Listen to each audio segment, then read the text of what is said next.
Bienvenido al quinto capítulo de Desafíos Regionales, un proyecto de educación cívica que tiene por objetivo informar y educar sobre el quehacer de los gobiernos regionales. En este capítulo nos informaremos sobre el presupuesto que tienen los gobiernos regionales, particularmente de nuestra región de Valparaíso. Para lo cual, en primer lugar, rescataremos la opinión de la calle, la visión de las personas que tienen sobre el presupuesto del gobierno regional de Valparaíso. Luego volveremos con las entrevistas, pero antes vamos, director, con las imágenes. ¿Usted sabe cuánto es el presupuesto de inversión del GORE Valparaíso para este año 2018? No. ¿Usted sabe cuánto es el presupuesto de inversión del GORE Valparaíso para este año 2018? No tengo idea. No conozco. ¿Usted sabe cuánto es el presupuesto de inversión del GORE Valparaíso para este año 2018? No tengo idea. No sé, y a lo mejor me podría informar por un diario, cosas así, pero no tengo idea. No. A veces uno ve los cerros que hacen así como proyectos y cosas y destinan fondos del gobierno regional y todo, pero no tengo idea, no. Ya estamos de regreso acá en el set y contamos con la presencia del consejero regional por la provincia de Petorca, don Daniel Garrido, expresidente del Consejo Regional, profesor y dirigente del PC de la región. Buenas tardes y por supuesto gracias por la invitación a esta cápsula, a este importante programa.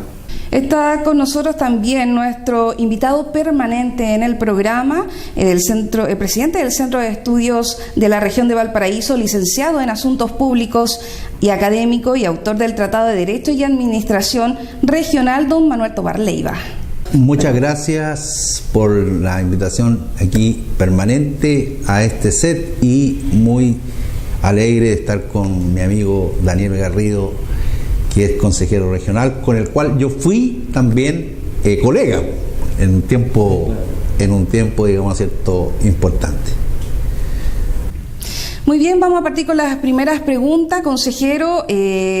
Partimos con usted y le vamos a preguntar cómo define el presupuesto del gobierno regional, quién lo propone y quién lo resuelve en definitiva.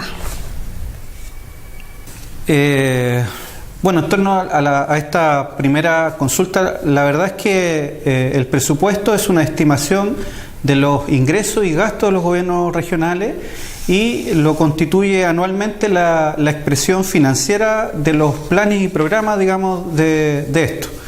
Que deben contar con presupuesto o si no se traduce solo en meras aspiraciones. Esto es un tema que es bastante concreto, digamos, el cómo se resuelve.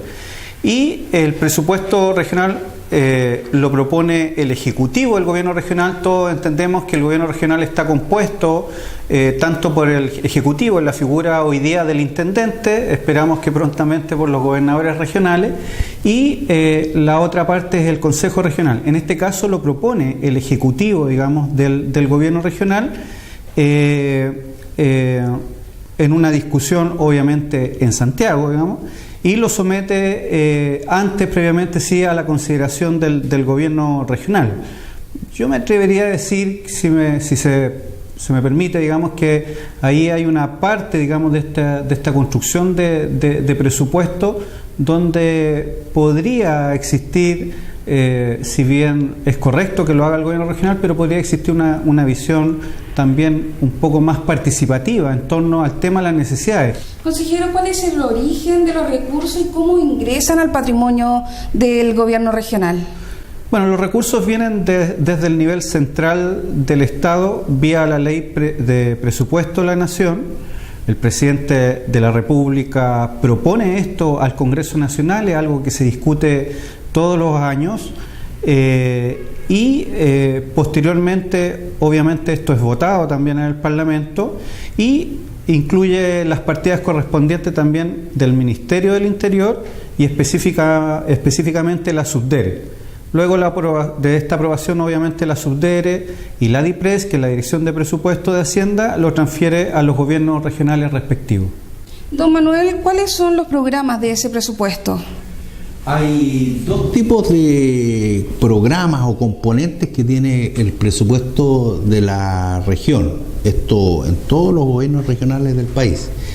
Uno que tiene que ver con los gastos de funcionamiento, que en definitiva son los gastos corrientes. O sea, los gobiernos regionales tienen que pagar la luz, tienen que pagar el agua, tienen que resolver los temas de remuneraciones del servicio administrativo del gobierno regional, de los funcionarios, y también los gastos que irroga todos los pagos que se tienen que hacer por viáticos o gastos reembolsables de los propios consejeros, que los consejeros tienen dietas que se le pagan a ellos por su asistencia tanto al pleno del consejo como a las comisiones.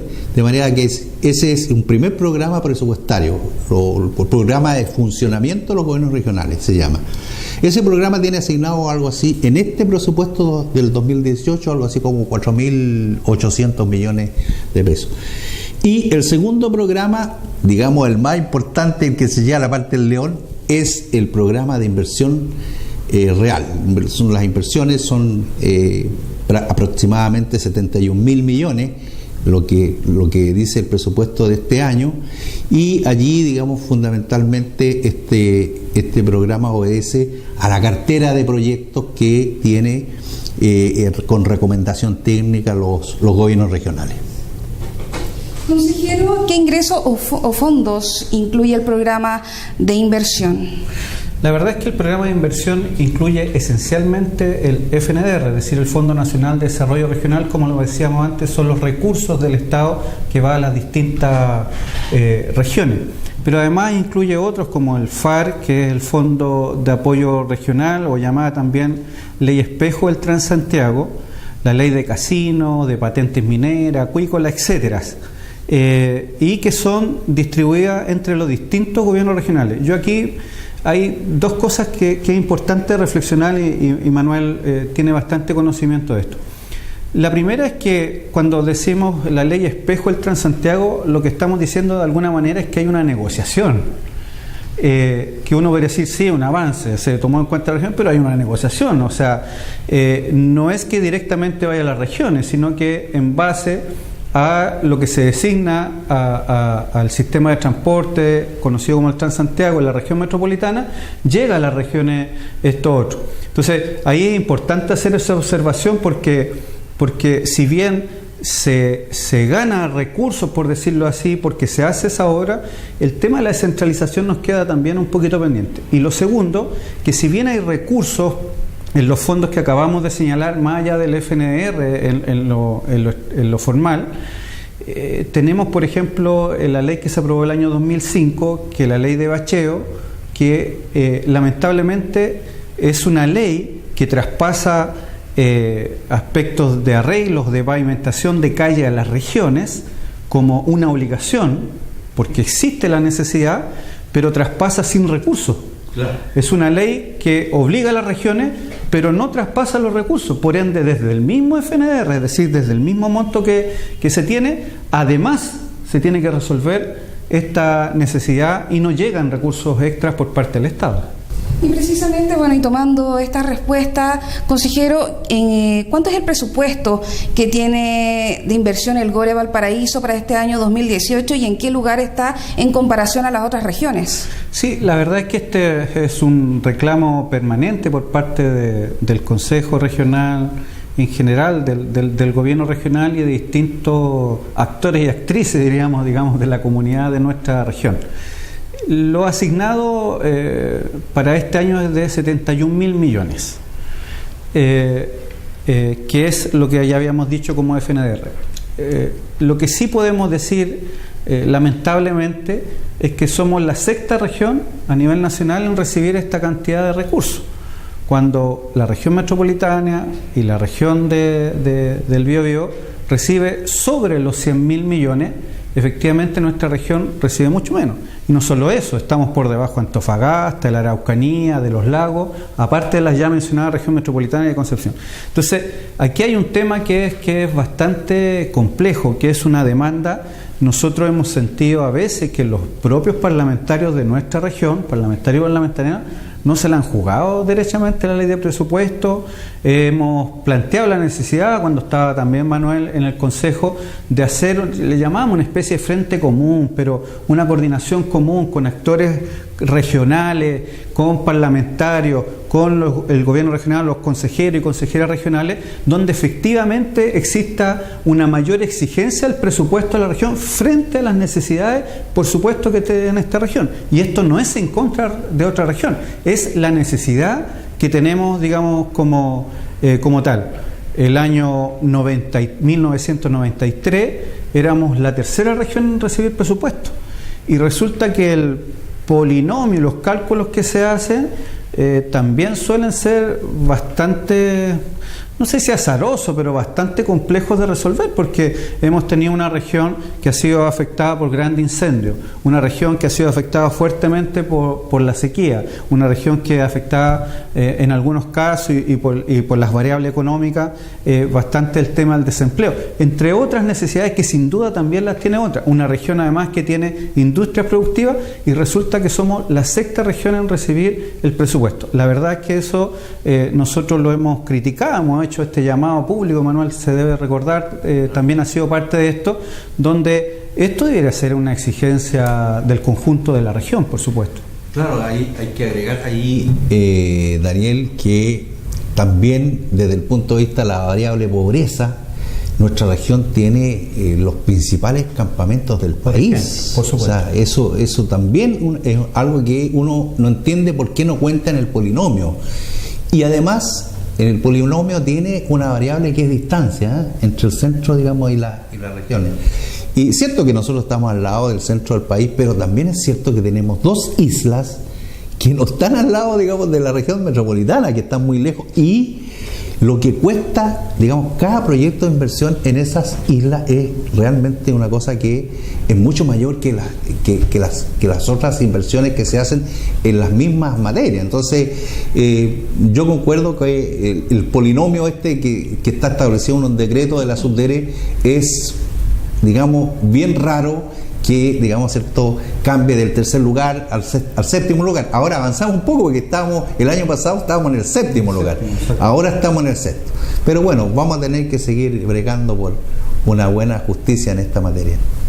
Don Manuel, ¿qué viene de nuevo en la ley de transferencia de competencias en relación al presupuesto? Sí, hemos hablado en otros capítulos de desafíos regionales el tema de la ley de fortalecimiento de la regionalización, que algunos también llaman ley de transferencia de competencia.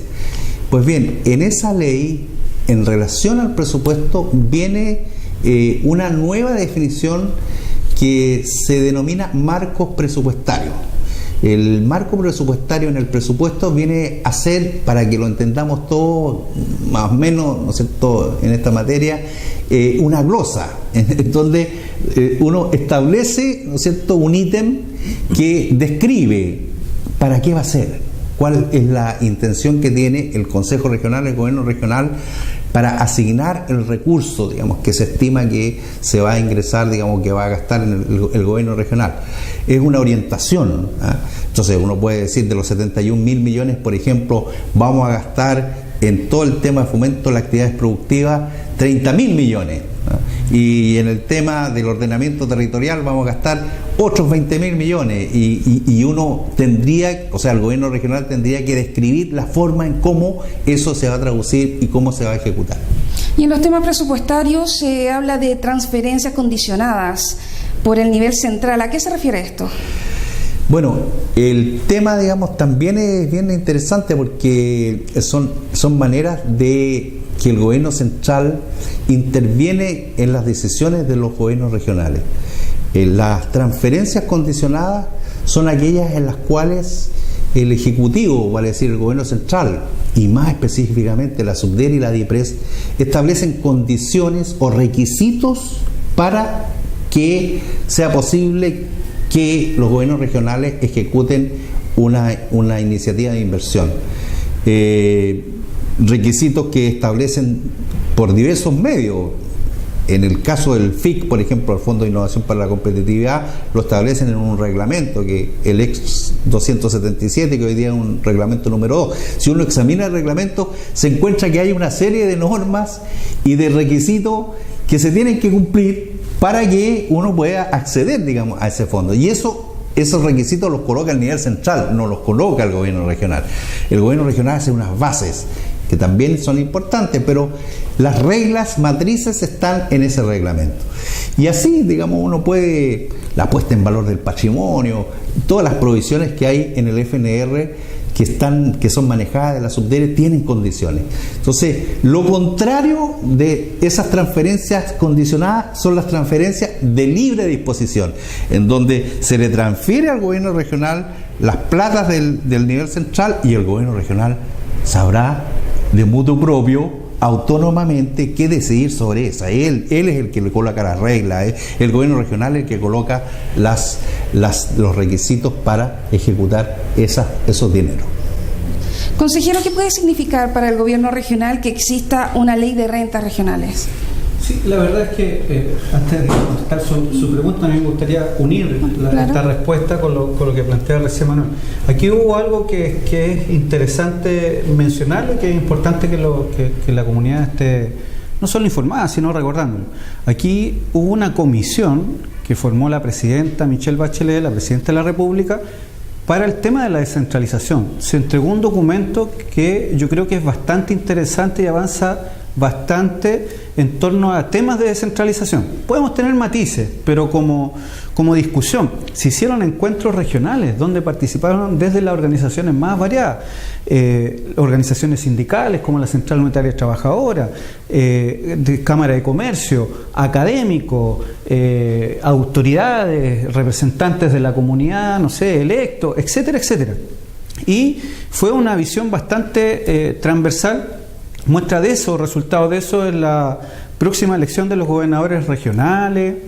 Es que estemos hablando de este tema también acá, si bien son temas que vienen de antes, me parece que el trabajo hecho ahí es una sistematización que es bastante interesante.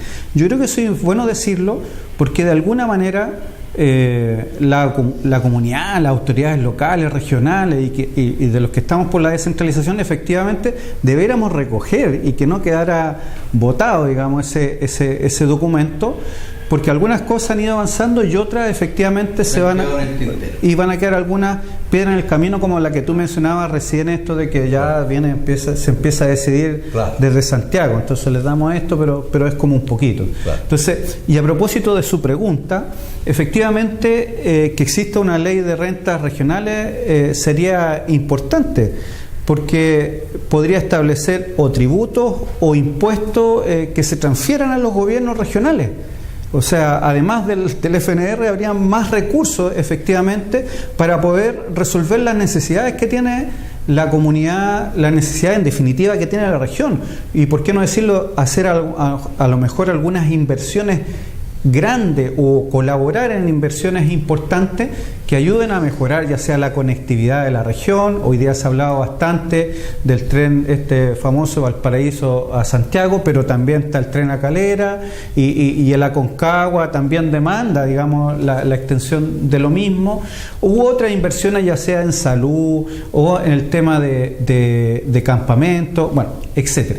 Entonces, pero además, y lo es importante, que esto también daría una cierta libertad y autonomía para gastar recursos, porque el problema que tenemos hoy día, entre otros, aparte de no existir estos fondos o una ley de renta regional, es que las empresas que producen en nuestra región, que en algunos casos contaminan en nuestra región o que desarrollan alguna actividad productiva, no tributan en la región, y son recursos que se van a sus casas matrices de empresas privadas que tienen o en Santiago o que van al Estado a nivel central, pero que no necesariamente existe esa reinversión de nuevo en la región. Y tenemos grandes empresas privadas, mineras, por ejemplo, en nuestra región, también públicas como Codelco, las empresas portuarias diversas, privadas y públicas. Entonces, efectivamente, esto de la ley de renta, pero también esta otra posibilidad, digamos, a considerar, que también fue parte de esta discusión que decíamos en favor de la descentralización, sería bastante importante que no quedara en el tintero y que fuéramos capaces de seguirlas impulsando como una tarea pendiente por la necesaria descentralización y en este caso por nuestra región. Con esto finalizamos este 5º capítulo de Desafíos Regionales. Muchas gracias a nuestros invitados por estar acá. Nos vemos en la próxima.